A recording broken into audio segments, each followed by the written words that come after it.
The following Predator Watch podcast is sponsored by SurvivorSupport.net. Prostitution has been legalized in a number of countries around the world, so you would think we would hear about the positive benefits being realized by women working within those illegal brothels.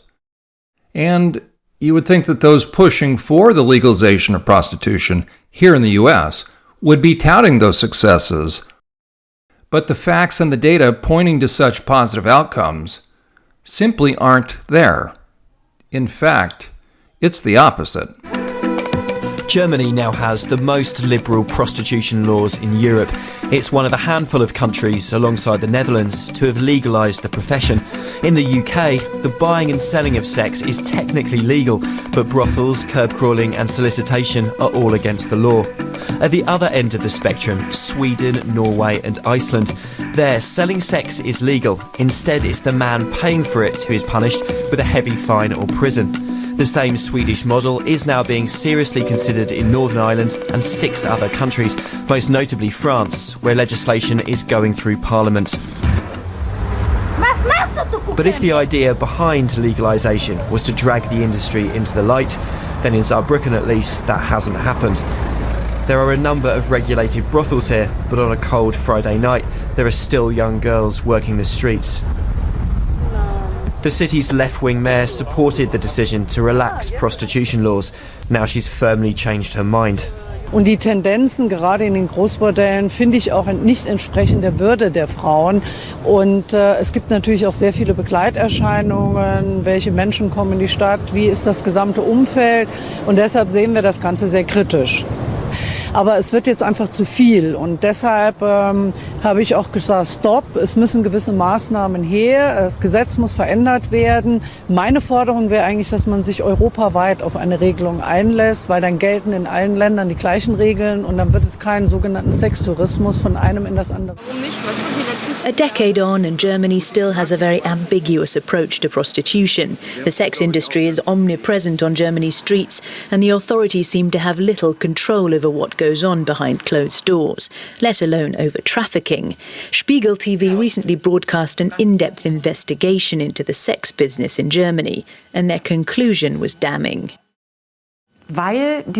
Legalization hasn't helped prostitutes at all, but it's given the pimps a lot more clout, because pimping is no longer classed as a crime.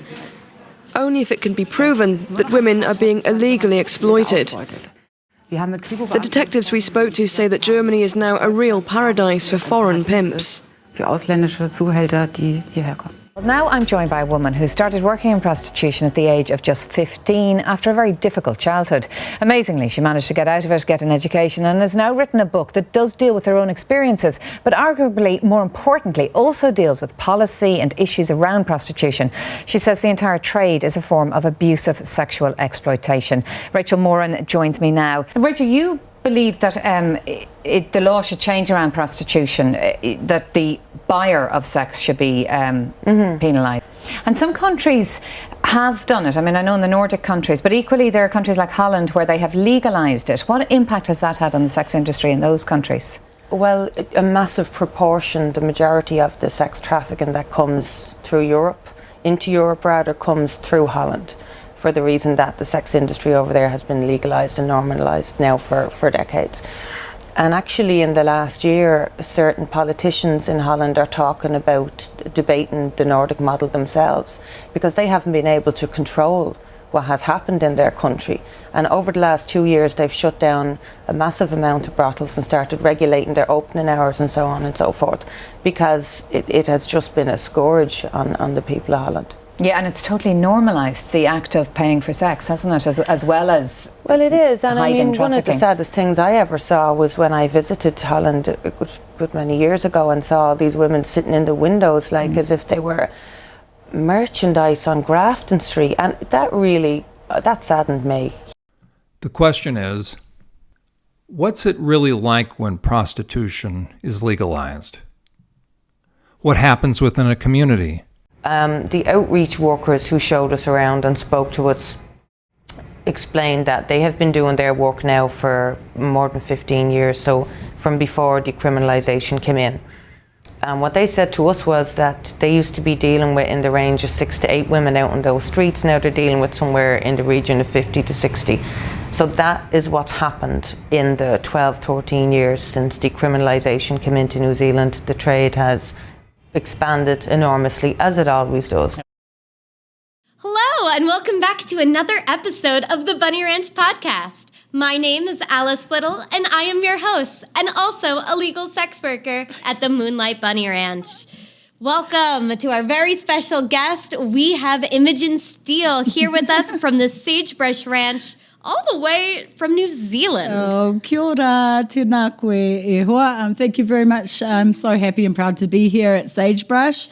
And So exciting. Yeah. And that's fully legalized over in New Zealand. the whole country is totally legal. Every single town and city and country is God. totally legal, but there's a huge volume of girls working, and there's so many clients as well. I mean, in my area where I'm from, where I practice, there's probably 8 to 10,000 girls working every day. Whoa, okay. We don't even have 8 to 10,000 girls working in all of Nevada. You Yes. figure here we have somewhere between 500 and 1,000 ladies working between the various Moonlight Bunny Ranch associated brothels.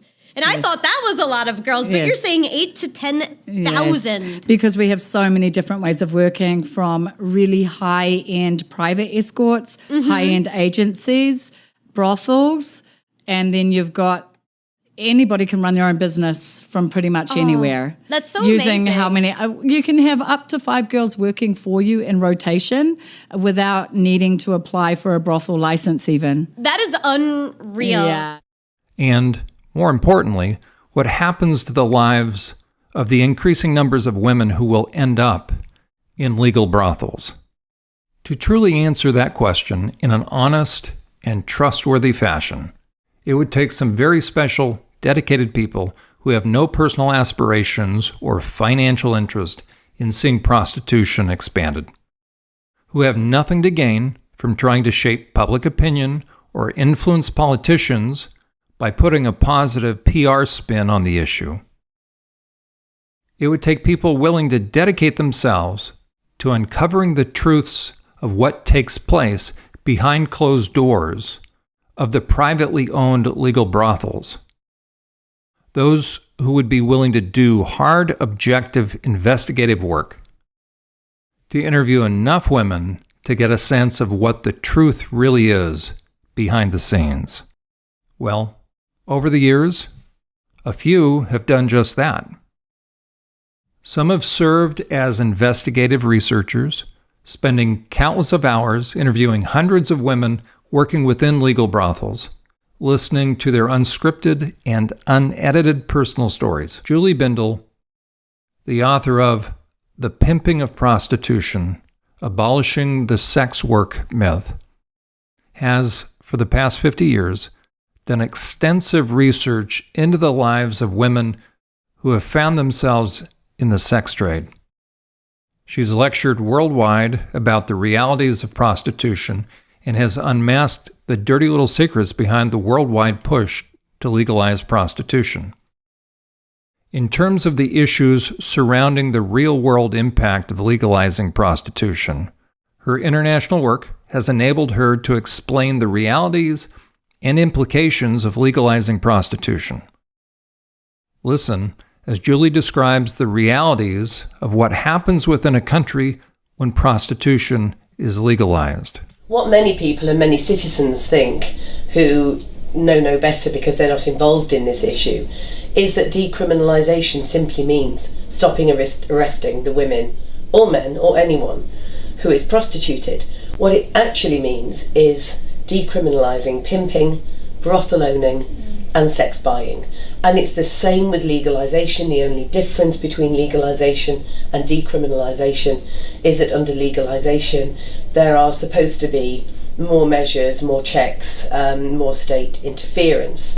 With decriminalisation, and we only have one example of this in New Zealand, which everybody holds up as the gold standard model that we should all aspire to, it is like the Wild West. You have brothel owners who are every bit as abusive now that they're called managers than when they were called pimps, and the form that you have to fill in to acquire a licence for a brothel in New Zealand is exactly half the length at 3 pages as the form we have to fill in my country to adopt a stray dog or cat from the rescue centre. Let's just focus on New Zealand, because the Netherlands and Germany has been discredited. Nevada has been discredited. We know that legalisation has been an unmitigated disaster because the politicians there have admitted it. And both the Netherlands and Germany are looking to pull back from its legalised regime. And interestingly, Germany actually started off decriminalised. So decriminalisation can lead to the hell of legalisation with mega brothels and all the rest of it. But New Zealand, so the argument goes that it breaks the link between organised crime and the sex trade because the brothel owners have to be vetted, so they can't be convicted felons. Well, there's a way around that, there always is. There's something called SUBs, small owner-operated brothels, which do not require a licence and in which up to 4 prostituted people can work. Anybody can run their own business from pretty much anywhere. That's so using amazing. how many you can have up to 5 girls working for you in rotation without needing to apply for a brothel license even. Some brothel owners own 10 or more of these. They're not inspected. There's no regulation whatsoever. And for every licensed brothel, there are scores of SUBs. Now, the other thing that we need to consider is how, when you take away any law enforcement focus on a particular issue, in this case such as the sex trade, it becomes a matter for the local municipality to check on health and safety, etc. Well, for my book, I acquired hundreds of freedom of information requests. Do you have those here? So FOIs on all of the local authorities across New Zealand in all its towns and cities that have brothels, to ask how many brothel inspections there have been, because they're supposed to be mandatory and they're supposed to be, I think it might be biannually, but certainly regularly, since decriminalisation came into effect in 2003. And these FOIs, the responses that we got, went up to 2014. Guess how many brothel inspections had been carried out across the whole of New Zealand? I'm guessing it's probably 0. 11. Okay, I'm impressed. 11, and these were because of complaints from the public. Wow. So it is the Wild West if you remove police intervention from pimping, brothel owning and trafficking. Of course, that's what you get. The other thing that would happen if you introduce the New Zealand model anywhere else is exactly what's happened in New Zealand. You have more women entering the sex trade. You have more sex buying. Therefore, you have more risk of HIV, new HIV cases, rather than fewer, which was the argument of the government. And of course in New Zealand, despite the fact that this is a country where you have to get on an aeroplane and stay on it for 4 hours before you reach dry land, there's trafficking of women into New Zealand because supply and demand both grows under this model, and you've got more prostitution, not less. Even though there's a huge volume of girls working and there's so many clients as well. I mean, in my area where I'm from, where I practice, there's probably 8,000 to 10,000 girls working every day. Whoa, okay. We don't even have 8,000 to 10,000 girls working in all of Nevada.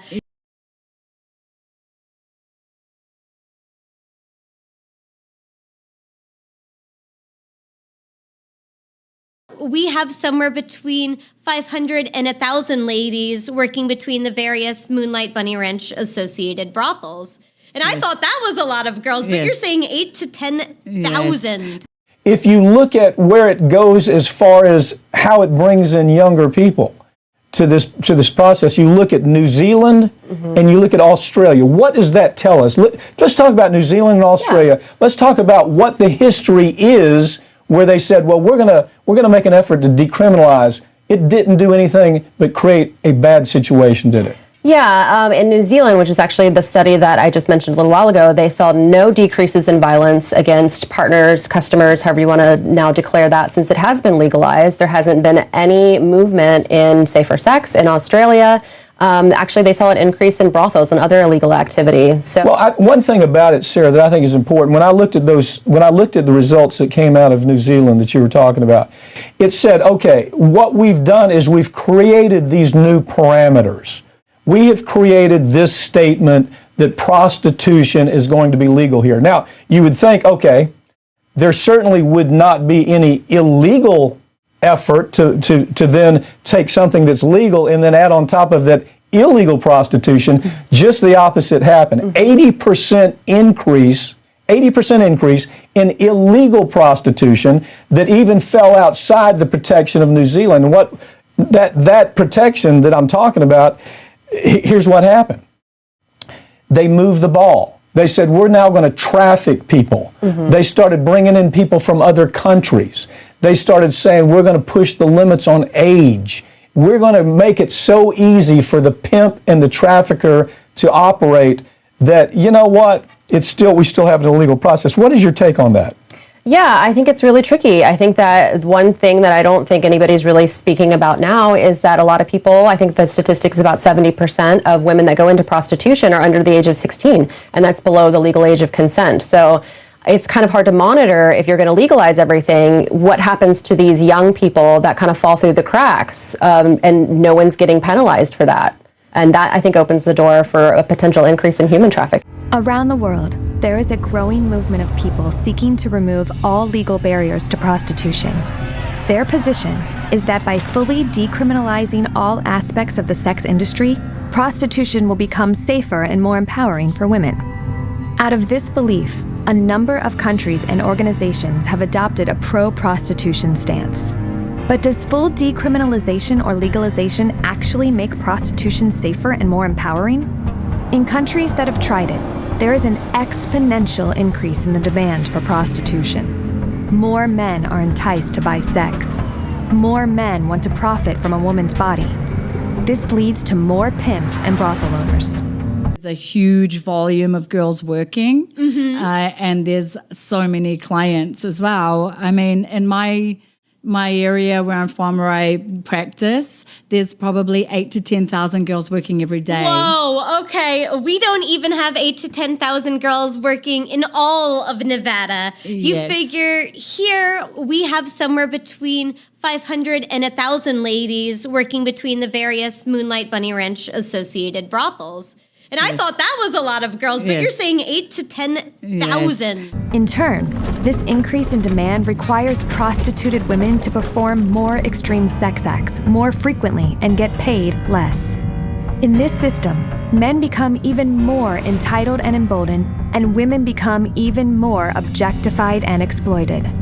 One male sex buyer explained, "She's a prostitute. She's not a person. She's just a commodity. When I strip her of her humanity and she's just an object, then I can do whatever I want to it and have no remorse." As a consequence of this mindset, instead of preventing the rapes, assaults, and trauma inherent to prostitution, full decriminalization or legalization actually perpetuates them. One woman who survived this system of prostitution in New Zealand said, "I thought legal prostitution would give more power and rights to the women, but I soon realized the opposite was true." Shelley's 5-year-old daughter is in foster care. Until a year ago, the 22-year-old was just a stripper. To earn more money, she decided to try prostitution and then turned to heroin. I suppose dealing with the sex, like so many different men coming through, it's pretty hard to be straight and do it. She hopes to one day get clean and get her daughter back, but for now, this is her life. Have you ever had any trouble at all? Yeah, I've had a few troubles with guys not wanting to pay and they take you on escort and things like that. There is another even more insidious consequence of full decriminalization and legalization. While legalization fuels the demand for men who want to buy sex, there are never enough women willing to become prostitutes to meet that demand. Because of this, in every country that embraces legalization or full decriminalization, there are higher rates of sex trafficking than in countries where prostitution is illegal. Illegal brothels now outnumber the legitimate ones roughly 4-1. The United Nations believes more than 1,000 women a year are smuggled into the country to work in such places. Once in, they become trapped in a vicious cycle. They're given drugs, then must work to pay back that debt, but never can. So, as we can clearly see from the European countries that have tried it, to the grand experiment being played out in Australia and New Zealand, whenever prostitution is legalized, the demand goes up higher than the supply, which means the illegal trafficking of women and minors goes up to meet the ever-growing demand. The horrific business of human trafficking is the world's fastest growing crime, as it generates an estimated $32 billion annually. The UN estimates 79% of trafficked women are trafficked for sexual exploitation. But there is one way of regulating prostitution which proponents say reduces its demand and protects vulnerable women. It's known as the Nordic model, and it's based on the premise that prostitution is actually a form of male violence against women. It characterizes sex workers as victims rather than criminals, and it's been growing in Europe. Implemented in countries like Denmark, Sweden, Finland, and Iceland. Its strictest form can be found in Sweden, Norway, and Iceland, which have all unilaterally banned the purchase of sex, period. And according to Stockholm University, it has reduced the amount of prostitutes in Sweden from around 3,000 in 1993 to about 300 in 2008. However, the laws do have their critics who say they're based on the moral position that the sale of sex in any case is wrong, and we should acknowledge instead that prostitution is one of humankind's oldest professions, and thus nearly impossible to outlaw. Rather, countries like Spain and the Netherlands have sought to protect sex workers by decriminalizing the industry and regulating it. One thing is agreed upon, however: sex workers are some of the most marginalized and vulnerable people in the world, and it should be the goal of us all to protect them. The reality is that those who would try to promote this are either the legal pimps who stand to make a fortune off vulnerable and desperate women who went into prostitution early on, inevitably as a result of abuse and then manipulation, or those very few women who weren't abused, who've never had to work in brothels like so many of the other women. To start with, do they have brothels in New Zealand? Yes, we do have brothels in New Zealand, and to be honest, I haven't been to a brothel in New Zealand. But have decided to make a living off of their so-called skills, while inevitably influencing other less fortunate and vulnerable women to work for them, which often is the doorway into them being trapped in prostitution. Their desperation is obvious. Hey, It's a hard life? It can be, yeah, definitely, yeah. Yeah, not an easy life at all, no. Debbie's 42, her story's tragically common. Sexually abused as a child, she ran away from home in country Inverell when she was 11. Living on the street, she got hooked on heroin and still uses. She works most nights, taking men upstairs to a brothel. To be honest, I haven't been to a brothel in New Zealand. There's a guy sits at the desk 24/7 and he watches all the time, you know, and they knock on the door, like it's $20 every half hour, and they knock on the door when time's up. And the guy can extend if he wants to, or he leaves, whatever. That's how it works. And I stay in the same place all the time. Her life's so different from most of us, but her dreams aren't. I'd get away from here if I had a daughter. I wouldn't be in King's Cross at all. The proponents who stand to make money off the exploitation of so many desperate women will attempt to downplay the dark realities of legal brothels and airbrush over the impact working in such places has on the women who thought that legalization would help afford safety from the harm of sexual exploitation. But, as we shall hear in the next segment from a woman who served as a receptionist in an Australian legal brothel, the damage is real and lasting.